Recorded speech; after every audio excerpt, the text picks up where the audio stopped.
Hi, I'm Billy with CSS Finances. I'm here today to talk a little bit about goal setting. First, I'll let you know I'm coming from Amarillo, the only place I know of where you can have 70 degrees and snow in the exact same day. That's what it looks like here. Anyway, we're talking about goals. There's a specific method called the S.M.A.R.T goal setting method. And what S.M.A.R.T is, it's an acronym that each letter stands for a specific part of setting your goal. And what we're going to be doing today is looking at the S.M.A.R.T goal setting method, and we're going to be talking about the different letters in the acronym, and we're going to talk about some examples and a few different things to get a better idea as to how the S.M.A.R.T goal setting method works. Let's go to my desktop. Here we are at the S.M.A.R.T goal setting presentation that I've prepared for you. What we're going to be doing with this presentation is taking a look at each individual acronym to find out exactly what the S.M.A.R.T goal is. Now, the entirety of it is designed so that you have a trackable goal with values and metrics that you can use to create more data with in order to figure out what your capabilities are, if you're able to stretch your goals a little bit further, what exactly it is that you're able to do. Now, does this mean that you're always going to succeed at your goals if you use the S.M.A.R.T goal setting method? But no. But with the S.M.A.R.T goal setting method, you're going to have metrics that you can use in order to determine where it is that you went wrong and figure out, and for future goal setting, exactly what it is that you need to do to adjust here or adjust there in order to be able to make the goal work. So that's the idea behind the S.M.A.R.T goal setting. So let's go ahead and take a look at the first letter, S. Now this stands for specific. Now there's a reason why specific goals have so much more success than goals that are vague. For example, if I were to say, I want to lose weight, that doesn't do a whole lot. I mean, that's not really a goal, that's just kind of an idea. So saying that I want to lose weight, if you put that as a goal, you're not really getting anywhere with that. Whereas if I say, I want to lose 10 pounds, that's a little bit more specific. Or I'm going to lose 10 pounds. But we can take that even further and get more specific by saying something along the lines, I'm going to lose 10 pounds in the next 2 months.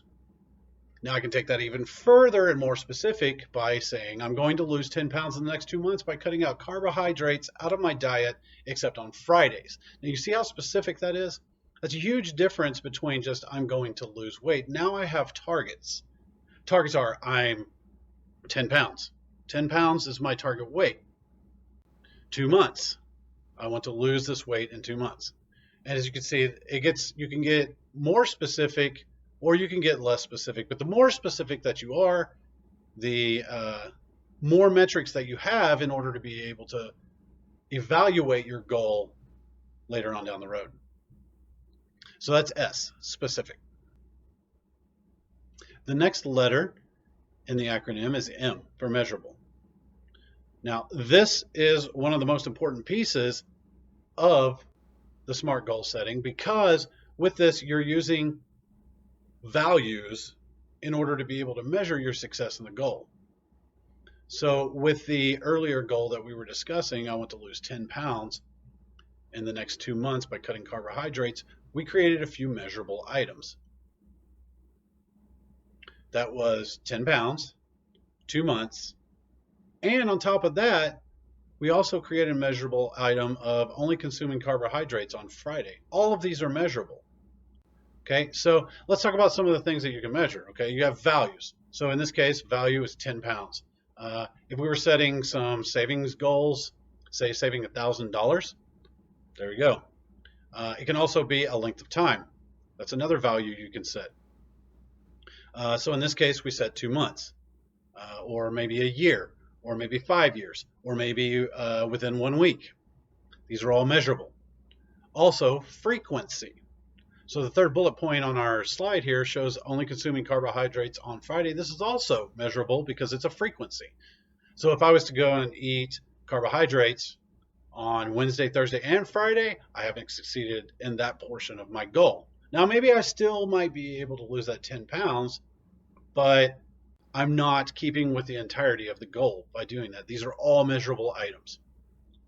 And a very important part of the SMART goal setting method. Now, the next letter in the acronym is A for achievable. You have to make sure that your goal is achievable. You can't overdo it, okay? So like trying to say, I'm going to save $1,000 in the next week. Well, unless your means are able to produce $1,000 in the next week, you're not going to be able to pull that off.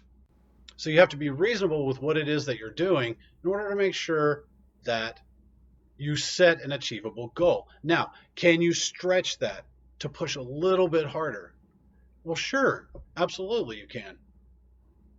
So let's look a little bit further here with what we got. Okay, so trying to lose 100 pounds versus trying to lose 10 or even 20 pounds. This is more reasonable. Now, can people lose 100 pounds? Yes.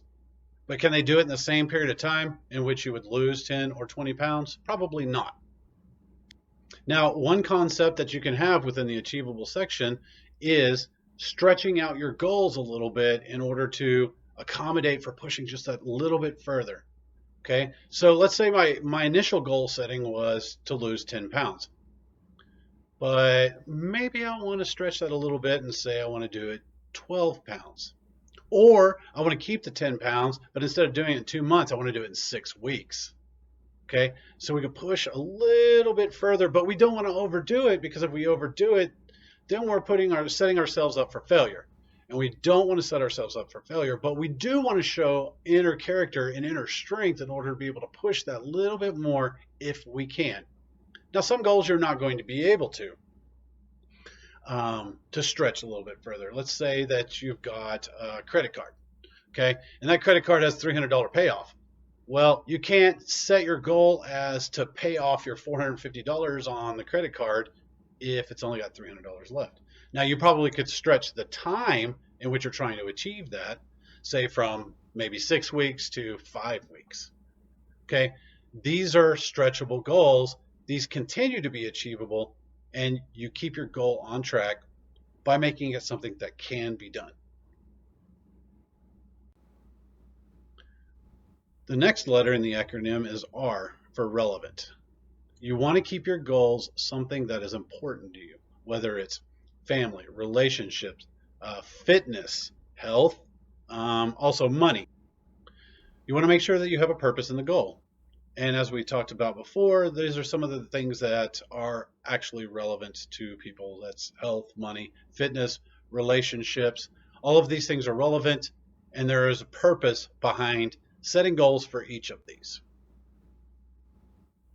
The last one is time bound. Okay, you want to keep your goal within time constraints. You don't want it just to be a big open-ended goal, because then you can put it off to the last minute. Is that something that you really want to do for a goal? No, you want to be working towards it every step of the way. Every little iota towards the success of your goal is what you're aiming for. Okay, so there's different ways, time-bound wise, that you can set with a goal, frequency based. Okay, so I'm going to go to the gym 3 times a week. That's frequency. Or deadline based. I'm going to lose this 10 pounds within the next 6 weeks. That's a deadline. Either way, your goal is staying time bound, and you're doing exactly what you need to do to fit within the SMART goal system. Well, there you go, folks. That's the SMART goal setting system. Now, I've written an article on using the SMART goal setting system in order to set goals within personal finances. I'll leave that link in the description. Also, make sure you subscribe so that you can take a look at any further videos that I'm going to be putting out on personal financial management. That's my target. That's my goal. Make sure you follow us on Facebook, where I throw up links to all of the articles that I write and the videos that I'm setting out. Also, follow us on Instagram, where we put daily motivation towards personal finances. Thanks for watching.